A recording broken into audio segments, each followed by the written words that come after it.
Pullo wonete pullo funa hirna fombina wayla kala pullo funo gotum men teddinen dabiya pula kuji meden tata ngejjiten dabiya pula kuji meden koto en jaaden Studio Umahloko.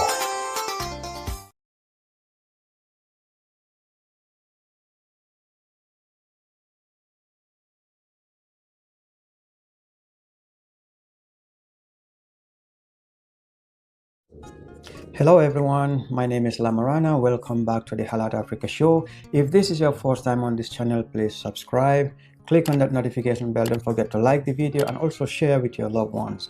In today's episode, I want to talk to you about the Fula ethnic group as part of my new series that I've started, Get to Know the Gambia. And I will also be looking at the Fulas within the sub-region because the Fula ethnic group are the most diverse ethnic group across West Africa.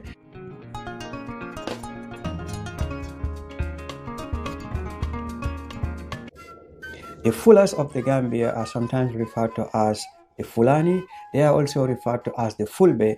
They are also referred to as Tukulor or the Pol.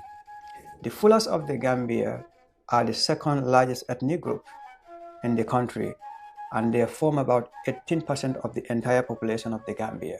You will find the Fulas all across West Africa, like I said. They are in Cameroon, in Central Africa, they are in Sudan, they are in Ethiopia, they are in Chad, and you can find them almost anywhere you go in Africa. But let's look at the origin of the Fulas.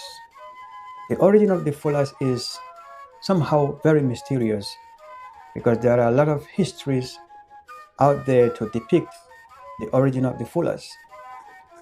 Some historians believe that the Fulas came from the Middle East or North Africa, and majority historians agree that the Fulas came from North Africa. So during the trade between North Africa and that of West Africa, the Berbers who used the trade route came down to the Senegambia region, wherein they met with the local people and then intermarried.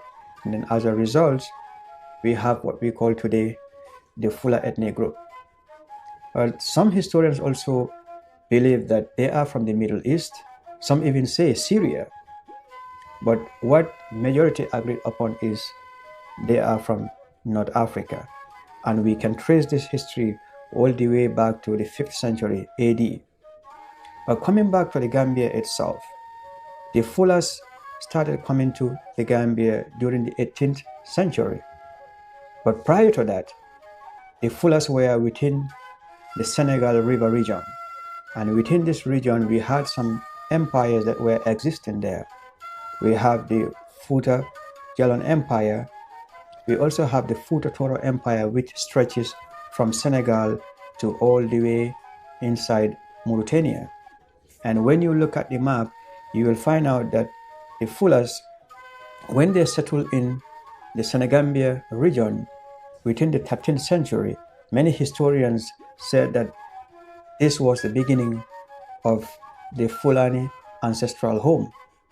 And from there, they decided to move westward into other parts of Africa. And when you look at the map itself, you will find out that the Fulas, their impact stretched across from the Gambia, Senegal, Guinea-Bissau, Guinea-Conakry, all the way into Mauritania and that of Nigeria. Because even within Nigeria, you will find out the Sokoto Caliphate, Al-Mhawa Emirate, and all of those things were controlled by the Fulas themselves. But let's look at the social structure of the Fulas in the Gambia. It is just like the Mandinkas. We have the nobility class. This consists of the ruling class or the ruling elites. They also have the traders, and within the traders you have the businessmen, you have the merchants, you have the marabouts, we have the clerics. These are considered the traders, and also those Fulas who own cattle. Below that we have the tradesmen. These are the artisan class. This consists of blacksmiths, potters, griots, woodworkers, and also dressmakers. You have also the griots all within this class of artisan group. Below that, we have the slaves. And for the Fula ethnic group, it is very interesting because originally this notion of slavery began in the 15th century. That was as a result of the various wars that were taking place between the various ethnic groups and anybody who was captured or a captive from those wars. So usually these slaves were the very people who will work on the farms, who will do all the jobs that is needed by the ruling class within the Fula family. And most of the time they are called machudo, means slave. It is a derogatory term. Sometimes also they are referred to as balebe. That also signifies that they are slaves. So after a period of time, these people were able to assimilate into the Fula culture, and they started living life like how the Fulas do. Aside from the cultural structure of the Fulas, we can also look at their occupation. Fulas are mostly nomads. That means they move from one place to another. They are also traders. They trade in commodities.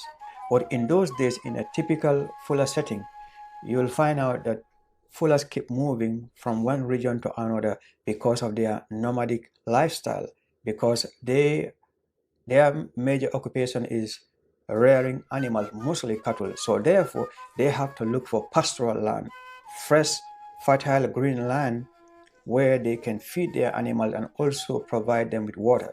So you will find out that when you go to a typical Fula setting, the men, they do the herding. And when it comes to taking out the milk, the women will come in and do that. They are also involved in farming, usually cash crop like cotton, groundnut, and so on. These are some of the cash crops that the Fulas will cultivate as a source of income.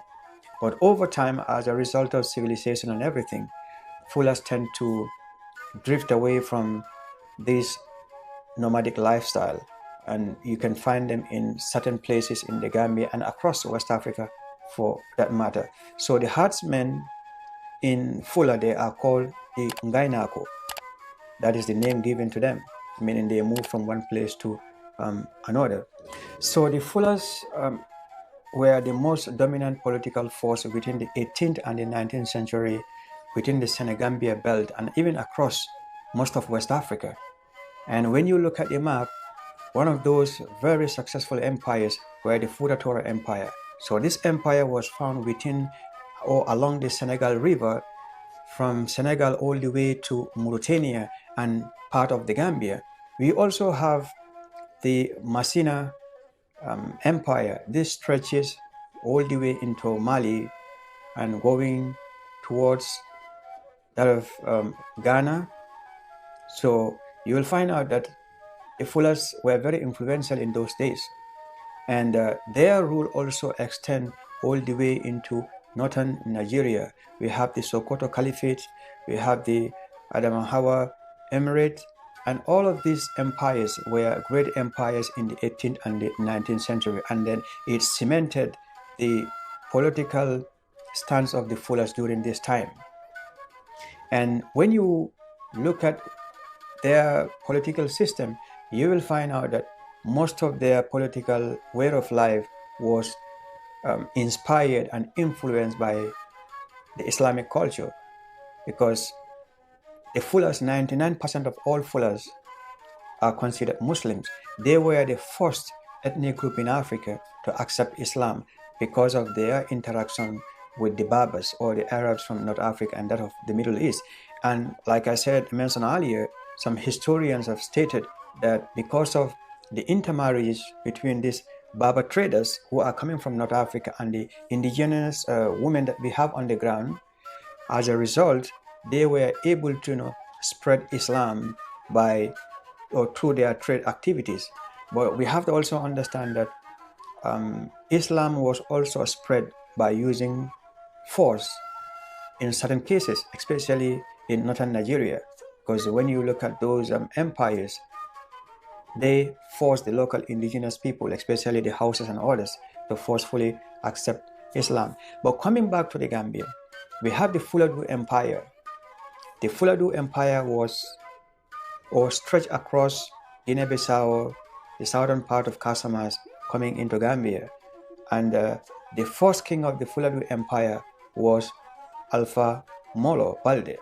Alpha Molo's rule ended in 1881, and his son, Musa Molo Balde, then took to the reign and ruled from that period all the way to 1931. And it was in 1931 that Musa Molo was killed by the French in a battle called Keserekunda in the Gambia. So when you look at the Fullers, they were able to impact the political lives of many people across West Africa. And some historians believe that there are between 25 to 40 million Fullers spread across West Africa and certain parts of Africa, like in Central Africa. But they do not form the majority of the population in most of these countries. I think it's only in Guinea-Conakry where they have the overwhelming majority.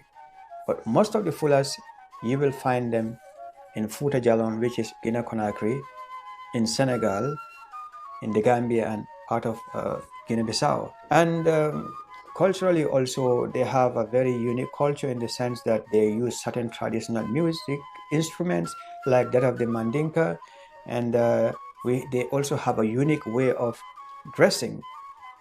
Although nowadays, because of intermarriages and then living within the same community, the Fullers were able to adapt other cultures from the Mandinka, the Wolof, the Serere, the Sarahules, and others. But there is one notable thing that the Fullers still practice, which is endogamy, marrying within one's community or marrying within one's clan, village, or even tribe. This is something which is very, very popular within the Fuller community. And if you go to the Gambia, if you go to the provinces, you will find out that this is still maintained, it is still practiced. When it comes to land ownership also, land is very patrilineal. It is the males who usually own the land and they dictate as to how the land is used. And this is the story or the history about the Fuller ethnic group in the Gambia. And I hope you guys enjoyed it. And if you guys have any comments, please comment in the comment section, and let's learn from each other. And I hope I was able to provoke your sense of curiosity so that you can go out there and then research more about the Fuller ethnic group in the Gambia. Hope you all enjoy it. Until I come your way another time, this is Lamarana. Peace out.